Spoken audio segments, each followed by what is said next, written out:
All right, so as we're talking about, this motion is very easy and it's simple, gentle, and the foot just simply falls.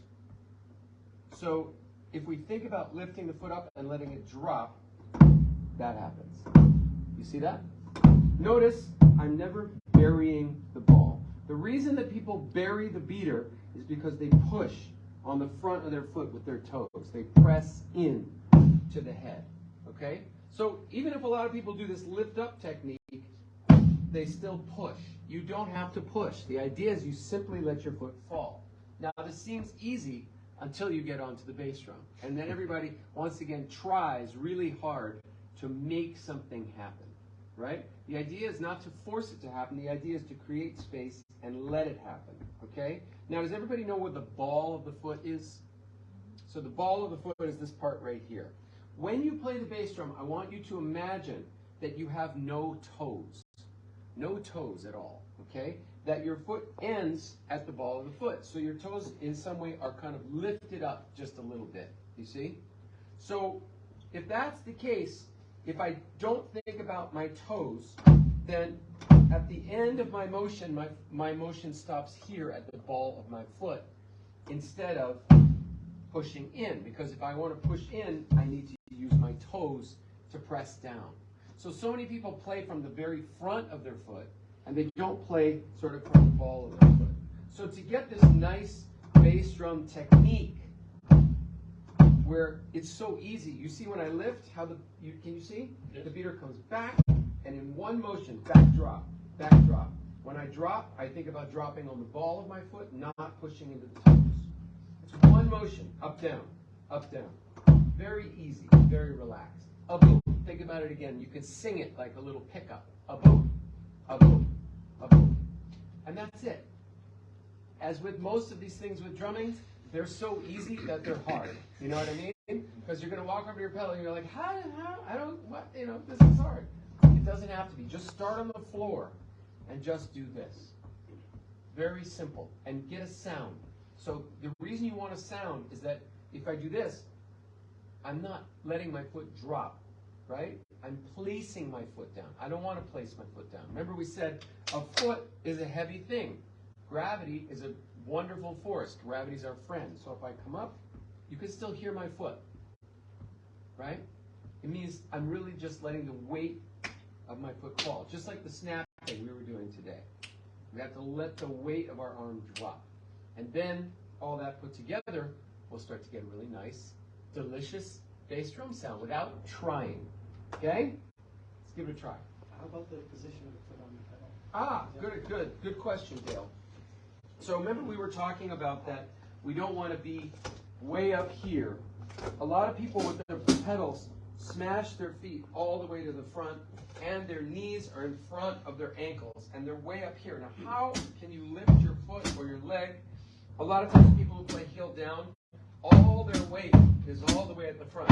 So if they have to do something other than bury the beater, they're going to fall over, right? So the idea is to give yourself a little space, make sure this angle, especially on the bass drum, is a little bigger than 90. Now you have somewhere to lift. You see, you can pull the foot back. Now the thing is, when we set up the pedal, meaning we adjust the tension on the pedal and we adjust the angle, you see this beater is at an angle. And we want this angle to be like 45 degrees.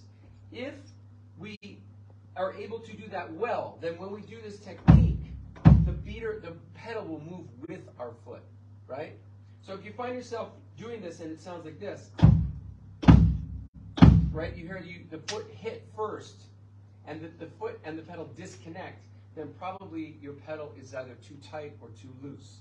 You want to make sure the angle here is at least 45 degrees, not here. Because if you're here, if the pedal can only go back this far, you're not going to be able to get enough space to really get this to go forward. Right? People always say, oh, you can't get any power playing heel down. That's a lie. Okay? It's just that you don't create the space, and your pedal is not set up to do that.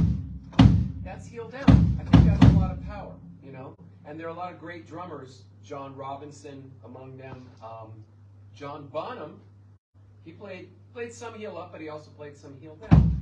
And it's sort of like, yes, maybe you don't use heel down for everything, but people think heel down is of no value whatsoever unless you're a jazz player, and I would disagree.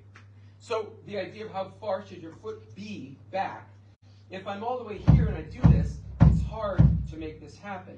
If I'm back a little further, it's easier because it's sort of like a fulcrum point on a drumstick. If you're holding the stick all the way back here and you try to do the throw-up exercise, it's not really going to rebound very much, right? Or here, you know. And so you have to find that kind of sweet spot where your fulcrum connects so that doing these exercises is easy. The reason you want to find a balanced spot on the pedal and a balanced spot on your foot is that that you don't have to work as hard, right? So one thing, and again, see if you can see me, one thing to try is to like just bounce the pedal with one finger. Now about here, I don't have to work very hard to bounce it like this. If I'm up here, I got to work harder to get the pedal to bounce. So you see it's not that balanced. So you kind of want to imagine that the ball of your foot is at this spot where it's real easy to do this, you know. So over the next day or two, we can each look at the pedal that we have, and we can see, well, is it adjusted properly, or maybe we can adjust it so it's a little bit better. I would adjust this pedal. This is not my regular pedal, you know. So I would probably adjust this a little bit. But any questions about all that, or does that make sense? All right, so let's